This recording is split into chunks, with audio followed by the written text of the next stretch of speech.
ఏదైతే 15 రోజుల క్రితం గణపతి గ్రాండ్ ఫైర్ వర్క్స్ లో ప్రమాదవశాత్తు పేలుడు సంభవించిందో ఆ పేలుడులో అక్కడికక్కడ 6గురు దుర్మరణం పాలు కావడం, తర్వాత చికిత్స పొందుతూ 4గురు మరణించడం కూడా జరిగింది.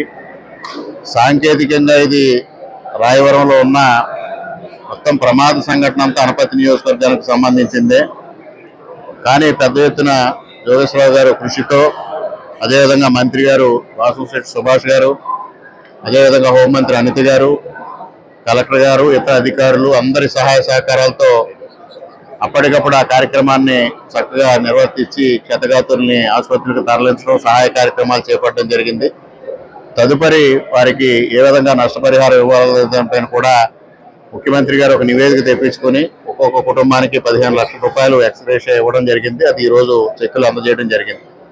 అదేవిధంగా యజమాని ఎవరైతే ఉన్నారో ఎలుగుబంటి సత్యబాబు గారు కూడా వారు కూడా మరణించడం జరిగింది.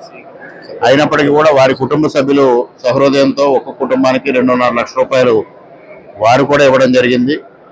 ఏది ఏమైనా ఇది దురదృష్టకరమైన సంఘటన.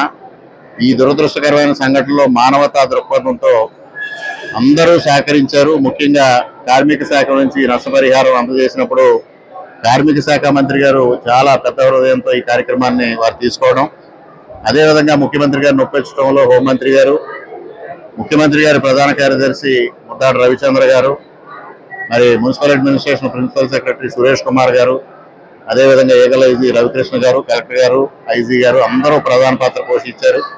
మరి ఎప్పటికప్పుడు జోగేశ్వరరావు గారు మా అందరితో సమన్వయం చేసి ఈ కార్యక్రమం ఇంత వారికి ఒక విధమైన భరోసా కల్పించే విధంగా కృషి చేసిన అందరికీ పేరు పేరున హృదయపూర్వకంగా కృతజ్ఞతలు తెలియజేసుకుంటూ, మరి కూటమి ప్రభుత్వం ఇక్కడ ఎవరైతే మృతులు ఉన్నారో వారిలో కూడా కొన్ని ఇబ్బందులు ఉన్నాయి.